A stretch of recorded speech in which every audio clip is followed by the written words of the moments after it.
selamat datang di postingan saya. Saya Kairin Sarmi dengan nomor NIM 1910 8620 35. Nah, saya adalah salah satu mahasiswa dari jurusan Ilmu Komunikasi Universitas Andalas. Kali ini saya akan menyampaikan sebuah materi, yaitu bagaimana sih cara menguasai medan perang dan alat bantu bicara. Selamat menyaksikan. Materi pertama yang akan saya sampaikan yaitu kuasai medan perang.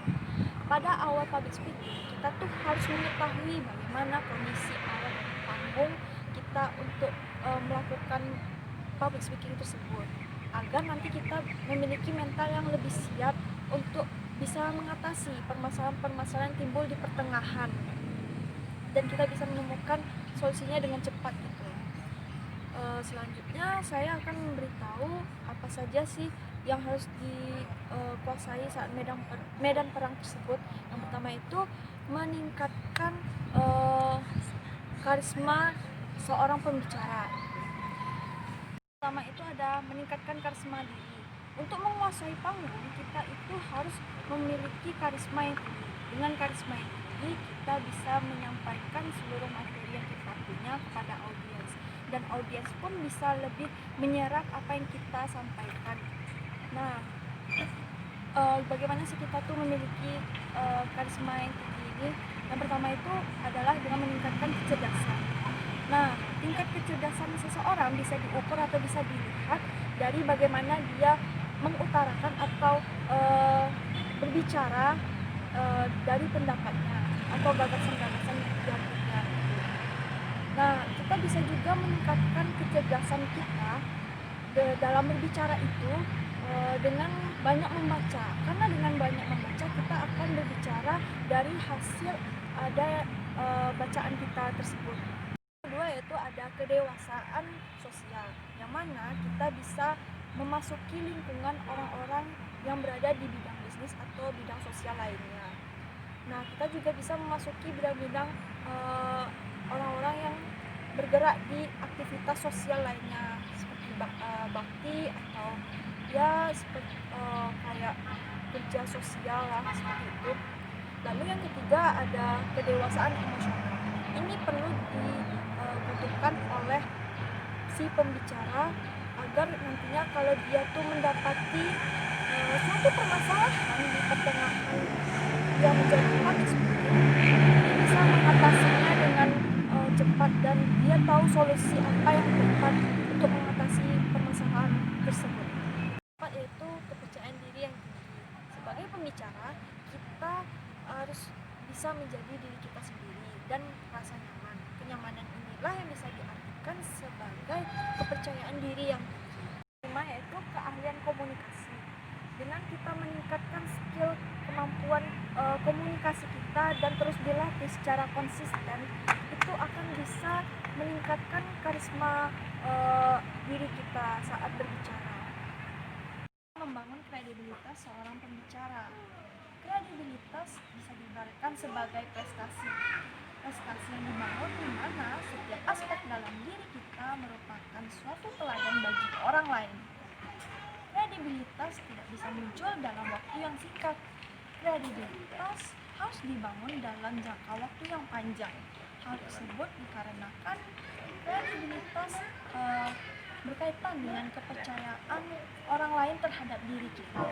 Kredibilitas harus tetap terjaga dan ditingkatkan sehingga kepercayaan orang lain terhadap diri kita semakin tinggi. Nah, syarat utama dalam meningkatkan atau menunjukkan kredibilitas di mata lawan bicara sebagai berikut. Yang pertama, tunjukkanlah bahwa kita adalah orang yang konsisten. Konsistensi adalah hal yang paling utama dalam menunjukkan kredibilitas. Orang tidak akan pernah percaya pada orang lain yang tidak memiliki prinsip, perilaku, atau karakter yang berubah-ubah. Lalu yang kedua, bersikaplah jujur di setiap situasi. Peganglah kata-kata, mempertahankan nyawa. Sekali berkata, itulah yang harus dilakukan.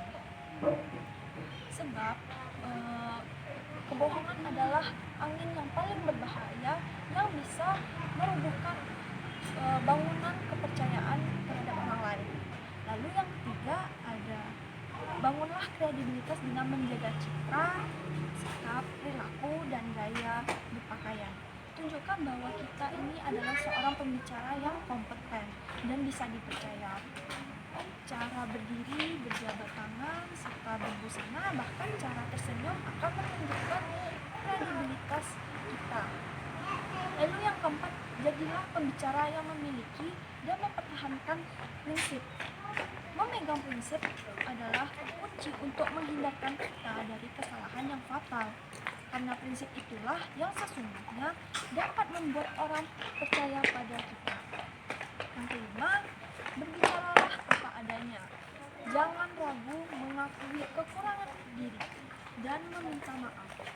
Orang yang mau mengakui kekurangan diri, berbicara apa adanya dan tidak segan-segan meminta maaf apabila terjadi kesalahan yang ada di dalamnya, akan menjadi orang istimewa di hadapan orang lain.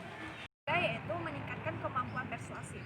Kemampuan persuasif adalah kemampuan yang dimiliki oleh seseorang dalam mempengaruhi dan membujuk orang lain agar mengikuti ide, gagasan, dan pendapat yang disampaikan.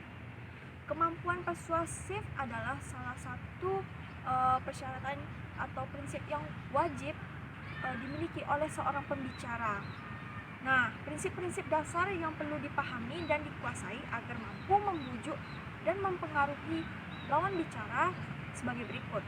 Yang pertama, hadirin atau lawan bicara bisa dibujuk atau dipengaruhi apabila mereka berpikir bahwa kita itu memiliki kedudukan, status, serta pendidikan yang lebih tinggi dibanding mereka.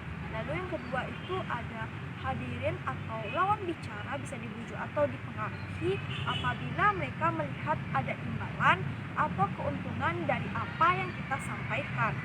Lalu yang ketiga yaitu hadirin atau lawan bicara bisa dipengaruhi atau dibujuk kalau mereka menganggap kita itu memahami dan mau mengerti pemikiran serta kondisi mereka. Lalu yang kedua yaitu alat-alat pembantu pembicara. Alat pembantu pembicara yaitu alat-alat atau hal-hal yang dapat mendukung atau membantu dalam public speaking. Adapun alat-alat yang bisa membantu kita saat melakukan public speaking yaitu yang pertama ada mimbar. Mimbar yaitu dengan meja miring yang dimana kita bisa meletakkan tikat kita. Nah, saat kita berada di mimbar, jangan letakkan tangan kita atau mencengkram sisi dari mimbar tersebut karena kita akan terlihat seperti sedang duduk oleh audiens. Lalu yang kedua yaitu adalah flipchart, yaitu adalah lembaran kertas. Lalu yang ketiga ada mikrofon. Mikrofon ini bisa digunakan jika kita memiliki audiens yang jumlahnya banyak. Lalu tempatnya juga luas. Nah, kalau kita memiliki audiens yang jumlahnya sedikit, tidak memakai mikrofon pun juga tidak apa. Lalu yang keempat ada board atau papan tulis, yang mana ini sangat efektif jika kita memberikan informasi atau berdiskusi dengan audiens yang jumlahnya biasanya relatif lebih sedikit. Yang kelima ada e-board. E-board ini memiliki motor elektrik yang bisa menggulung layar dan bisa menampilkan bagian lain yang bersih. Lalu yang keenam ada laptop dan notebook. Ini merupakan komputer portable yang mudah dibawa-bawa, sangat efektif untuk mendesain dan menampilkan hasil presentasi kepada audiens. Lalu yang ketujuh ada LCD atau proyektor. Ini merupakan alat pendukung untuk menampilkan hasil presentasi kepada audiens. Nah, untuk menggunakan alat LCD ini atau multimedia ini harus tersedia seperti LCD atau alat lain seperti screen atau layar gitu. Lalu yang kedelapan ada wireless presentation. Jika kita menggunakan alat ini, kita tidak harus standby di depan laptop atau notebook. Dan alat ini juga bisa membuat kita tuh lebih tidak monoton gerakannya dan bisa berinteraksi dengan audiens kita. Sekian materi yang saya sampaikan, semoga bermanfaat bagi kalian semua. Terima kasih.